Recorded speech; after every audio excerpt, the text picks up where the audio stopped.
एक चिड़िया के दो प्रश्न। हमारी सबसे बुरी आदत क्या है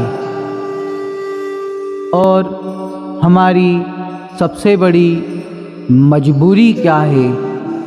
प्रिय बंधुओं, बहुत समय पहले की बात है। किसी जंगल में एक बुद्धिमान चिड़िया रहती थी। वह चिड़िया बहुत बुद्धिमान थी। एक दिन चिड़िया आकाश में उड़ते उड़ते पहाड़ी के किसी कोने पर एक साधु महात्मा के आश्रम पहुंची। चिड़िया ने महाराज जी को प्रणाम किया और कहा, महाराज जी, आप बहुत बुद्धिमान लगते हैं। मेरे मन में दो प्रश्न हैं। महाराज जी मुस्कुराए और चिड़िया से पूछा, बताओ चिड़िया, क्या है तुम्हारे प्रश्न। मैं तुम्हारे प्रश्नों का जवाब अवश्य दूंगा।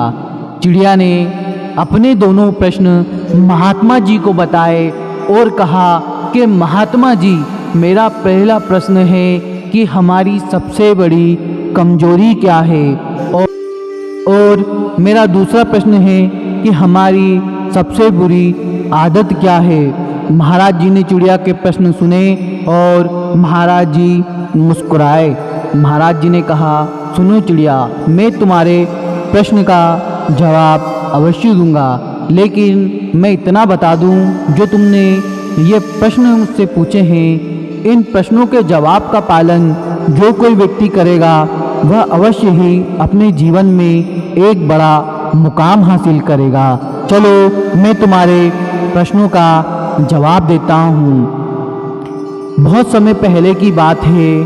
किसी नगर में एक व्यक्ति रहता था। वह व्यक्ति अपनी आदतों के कारण बहुत प्रसिद्ध था।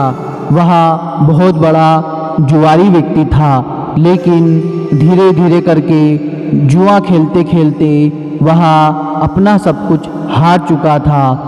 उसको अपने परिवार वालों की कोई फिक्र नहीं थी। उस व्यक्ति के कारण उस नगर का नाम, उस समाज का नाम, उसके परिवार वालों का नाम बदनाम हो रहा था। उसके कारण सभी लोग परेशान थे।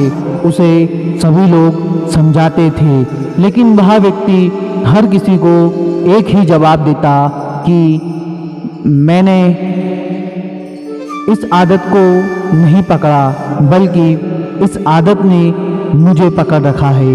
इसी कारण मैं जुआरी बना। अब परिवार वालों ने सोचा कि इसकी शादी करवा देते हैं, शायद हो सकता है कि यह सुधर जाए। उस व्यक्ति की शादी करवा दी गई। घरवाली आई, बढ़िया कुछ महीने 2-4 ऐसे ही चलता रहा।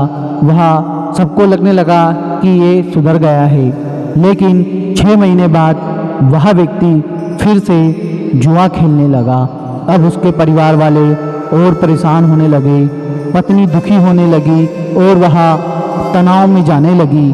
धीरे धीरे करके उसकी पत्नी की तबीयत खराब होने लगी, लेकिन उसकी पत्नी ने अब ठान लिया कि कुछ भी हो जाए, मैं मेरे पति की इस बुरी आदत को छुपा कर रहूँगी।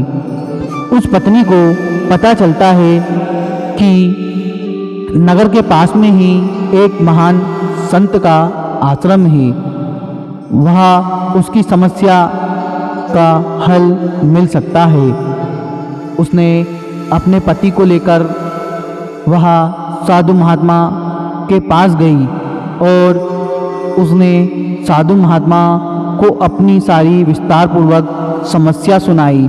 साधु महात्मा बहुत पहुँचे हुए व्यक्ति थे। उन्होंने सारी समस्या सुनकर कहा कि बच्ची, तेरी सारी समस्या मैं समझ चुका हूँ, आप कल आना। अगले दिन पति और पत्नी दोनों साधु महात्मा के आश्रम गए और जैसे ही आश्रम गए तो पति पत्नी देखते हैं कि साधु महात्मा किसी पेड़ को पकड़कर खड़े हुए हैं। पति पत्नी ने बाबा से पूछा तो साधु महात्मा ने कहा, कल आना।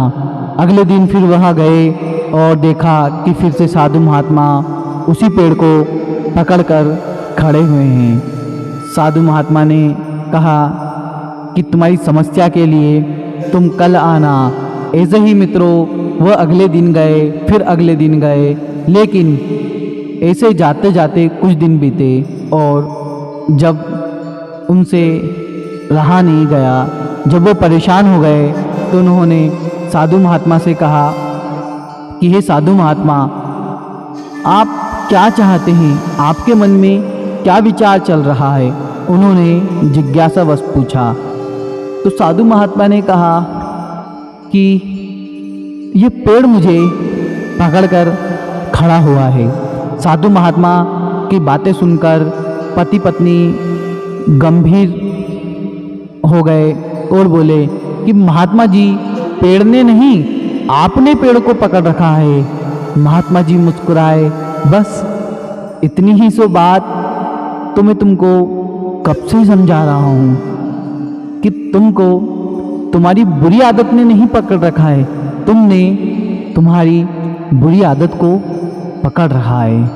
यह बात उस व्यक्ति को समझ में आ गई और उसने अपनी जुआ खेलने की गंदी आदत को छोड़ दिया।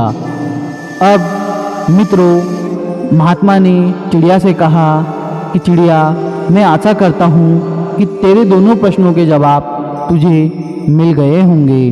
तेरा पहला प्रश्न का जवाब है कि हमारी सबसे बुरी आदत है कि हम सुधरने की कोशिश नहीं करते, हमारे अंदर सुधरने की जिज्ञासा नहीं आती है।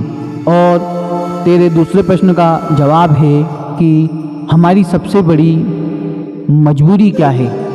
हमारी सबसे बड़ी मजबूरी है कि हम खुद को नहीं जान पा रहे हैं, हम खुद को जानने की कोशिश ही नहीं कर रहे हैं। हमें अपनी इच्छा शक्ति को इतना दृढ़ कर लेना चाहिए कि क्या हमारे लिए बुरा है, क्या अच्छा है, इसका हमको ज्ञान होना चाहिए।